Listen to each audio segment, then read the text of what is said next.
Good afternoon.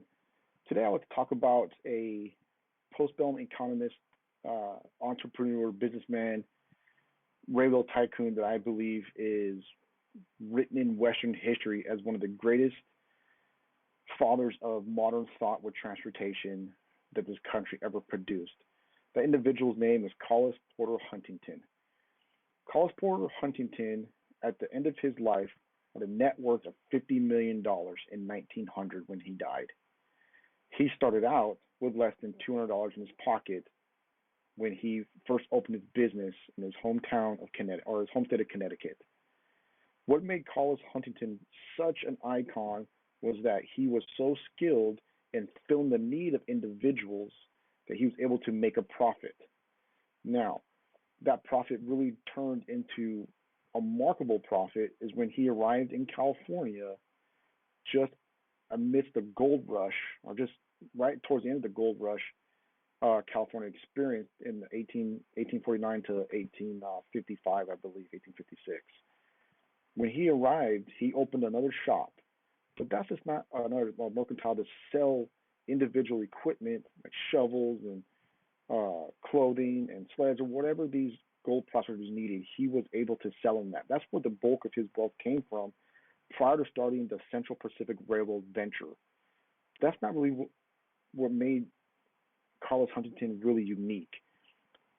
A testament to his ideology of the businessman and filling the need, on the boat ride from the East Coast around the tip of South Africa into San Francisco, he was able to triple the amount of money he actually brought with him by selling individuals on the boat different equipment they might need, or goods or stores or whatever they needed on that trip.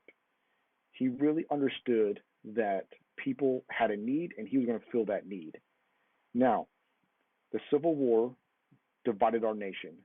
That's a non-debating point that we all understand. However, Collis Huntington joined forces with three other very important individuals in California: Mark Hopkins, Charles Crocker, and Leland Stanford. And together they formed the Central Pacific Railroad and were known as the Big Four of the Associates.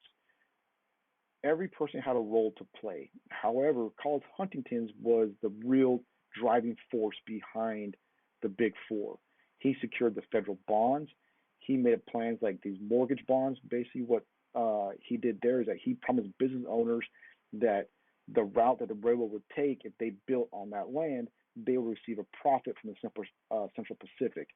In turn, they would buy these mortgage bonds and give the railroad company the direct funding to continue that, or to continue the building of the railroad. Now, a lot of people will debate which railroad had the toughest job. You had the Union Pacific, who started in the east, or the mid-east of the country, and had to work its way west. Then you had the Central Pacific, who worked from San Francisco east.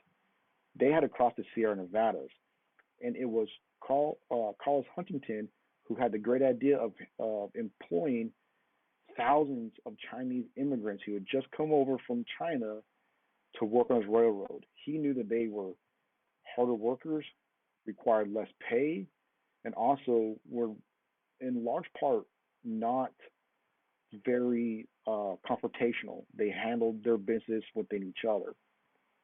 So Collis was able to see the benefit of hiring thousands of these individuals. 1865 to 1867 is when Collis, the Central Pacific, was making the railroad through the Sierra Nevada mountains and then down the eastern slopes and into Promontory Port in 1869, May 10th, when the railroad was completed. He, like I said, he was the driving force. He secured the bonds.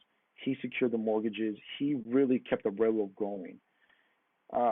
In my mind, Collis Huntington is the pinnacle postbellum economist, entrepreneur, businessman, whatever you want to call it. He really understood that the people in the United States, especially after the Civil War, needed something to unite them, to bring the country back as whole. And he saw the railroad as that opportunity. So all the different research that I have conducted under Collis Huntington, all of his letters, the great American books that are written about him, all say the same thing about him, that he was a visionary. He saw problems in the future that have not even become problems yet, and he had already had solutions for them. Like I said, in my opinion, that is somebody who really encompasses that post-Belgian economy mind. Thank you.